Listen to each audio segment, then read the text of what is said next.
Okay, now on Bounce, there's a campaign going on across the nation to help folks end the silence on mental health. Here to talk about the Text, Talk, and Act campaign are Lynn Hennighausen, the president of Davidson Lifeline, and also Ariana. She is a senior at Lake Norman Charter School, which is participating in this campaign. First to you, Lynn, what is the Text, Talk, and Act campaign? Text Talk Act is a national program that was begun by a group called Creating Community Solutions.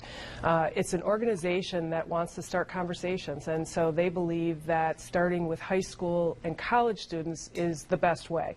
So they encourage groups of 3 to 5 students to get together, start by texting a social media platform on one of the smartphones, and then they're prompted to talk about different mental health questions. Have you experienced any mental health issues in your family or friends? What kinds of ways do you cope with stress and anxiety?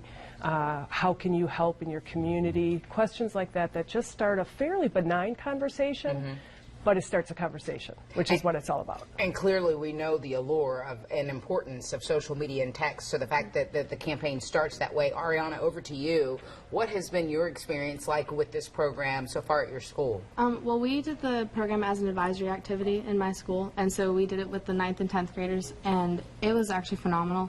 I wasn't expecting as great of a turnout as I received, but we had a lot of really interesting conversations. A lot of people were very interested and very involved, and there was one student actually in particular who took the step to get involved, and he decided he wanted to lead the activity rather than let his teacher do it, and he has decided that he'd like to get involved with helping with the mental health programs in our community and can do that next year as well. Were you surprised also perhaps by the honesty, the level of honesty with the students as well? Yeah, I definitely was. I'd heard some kids talking about some issues that they've been through, and that was really inspiring too, to hear some people just having that brutal honesty about themselves.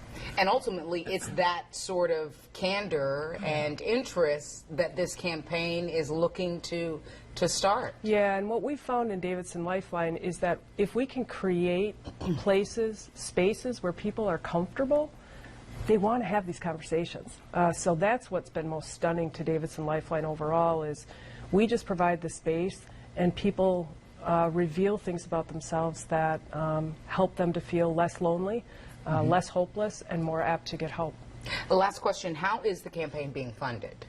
The campaign is being funded by lots of different national organizations, and so we just are simply recipients of their goodwill, and because we have over 1,000 participants, they were really interested in the work that we were doing. Well, there you have it. For more information about the Text, Talk, Act campaign, go to WBTV.com. Be sure to look in the Web Extras section under the Home tab. Lynn Hennighausen, Ariana, we appreciate your time tonight. This seems like it's doing a great thing in our community. Thank you.